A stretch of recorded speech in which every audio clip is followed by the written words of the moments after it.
question we talked about last week was the left whisk in Tango. Now, in your imperial book, in the syllabus, the left whisk is given in the waltz. And in our American style, in our NDCA events, you're not allowed to do the left whisk in any dance in the silver level. We have in the American style a lot of things that are higher level in the international, in the standard, but they're in the silver in the American. But the left whisk is one of those restricted until gold. So we have it in the gold syllabus in both the international and also the American style smooth. But in our syllabus for the imperial, it's only in the waltz. And if you look into the chart, the left whisk is taken from the promenade position. Now, when we talked about it in Tango, we decided to use the reverse turn as an entry. So remembering this is not something we have in the syllabus, but something we might do in an open routine or in a showcase. If you go down below the description of the left whisk, they'll give you the option of starting it in closed position, where the man is moving backwards into the left whisk. So that's the one we're going to do today. I'm not going to talk about it very much in the waltz, except to note that there's no rise and fall in the left whisk. And this has been a question sometimes even with professionals when they're teaching their students. Because it's called a whisk, they're assuming that it's done exactly the same way as most of your whisk actions where you have a rise.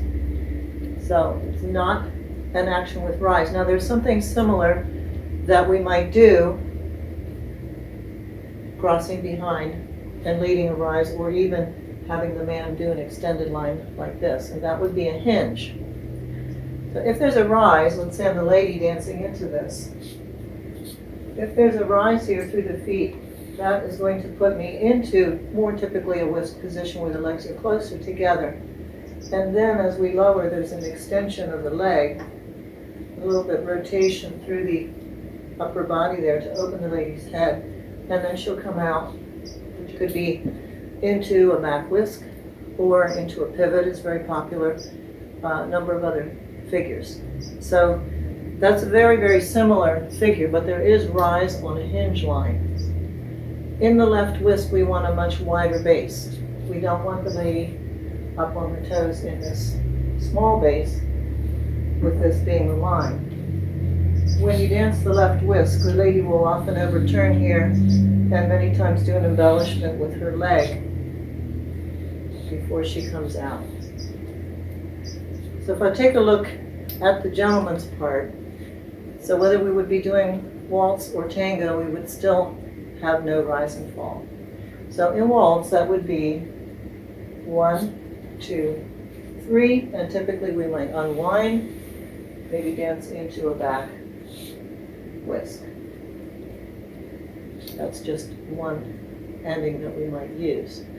If I did the lady's part to that, 1, 2, here she has another 8 to return, 3 to back the line of dance, and then there's a rotation, and this is where I might free my leg. Now, it's important that the movement is not done all at one time. So the lady simply does this because she's seen other people doing it. When I'm leading it as the man, I'm placing the lady on her foot as I'm moving into my whisk. And then I would allow the breath, the squeeze, through the legs and through the body to encourage, if I might like her to do that embellishment. So the lady needs to be placed into position. She needs to take that step down the line of dance. A lot of times the ladies shortcut this and then they lose their balance. So hopefully she's remaining on her right leg long enough, and I'm giving her the information that she can accomplish a step just large enough to keep her body under control. So there's the placement, and here is the action. So that then that looks like an integrated movement and not simply an imitation of something that's done. So of course that's up to the lady, but that's what happens. If I overturn slightly, her leg may release, and it's a very pretty movement. So now I'm going to do that in the tango, and we're going to do that instead of the closed finish or the open finish on the reverse turn, we'll dance now a quick, quick, slow. Quick, quick, slow. Now I have a feeling that I've given her a seat. My back heel is slightly off the floor, but I will press it down as I finish this step, or it may move towards the floor.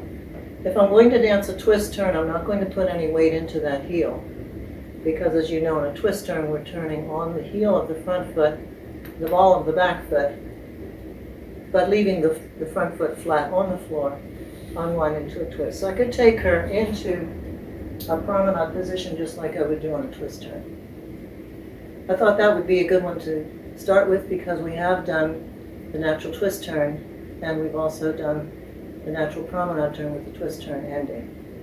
So we're used to seeing that. I could also put her into a whisk and bring her out into a fall-away whisk. So you get that feeling of taking her in, taking her back out on the other side. We could dance the twist. Instead of in promenade, we're continuing on into the rock turn and coming out. The lady then, from here, she may do the same action in tango and then in that case make it sharp as a tango type of embellishment. And so if she's going into promenade twist turn, she would walk around you and end into promenade. If we're dancing, if we're coming around into the lunge, she would step around you, continue to turn and do the rock turn and come out.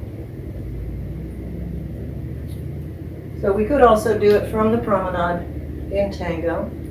It's a little more popular moving into it backwards. And we're going to do this for now with the reverse turn so you have a chance to think what you're doing. Later on, if you like, we could do one of your long lines, so we could do a fall away, Viennese cross, and use a left whisk as the ending to that grouping. Right now we're using an oversway, dropped oversway to the drag. But this would be another feature, it's another line figure that you could use to put punctuation on the end of your long wall. So not too many details on that just yet, just the idea of having a wider base. If we're doing it in waltz, we don't want to rise. Giving the lady space. This space needs to open. Giving her the chair. And then using the legs to unwind to pull her out. Now you will look towards the lady here, and then you need to make sure that you put your head weight back in the correct position to come out. And also giving her space so the right shoulder doesn't come in. It's very easy here for the man to let his shoulder line go, give the lady too much room, and then she doesn't feel safe to embellish with her top line. So that is the left whisk. Remember, no rise and wider base. And we're not in a promenade or a fall away, we're in a counter promenade position. So that's a little bit different than any of our other whisks so far.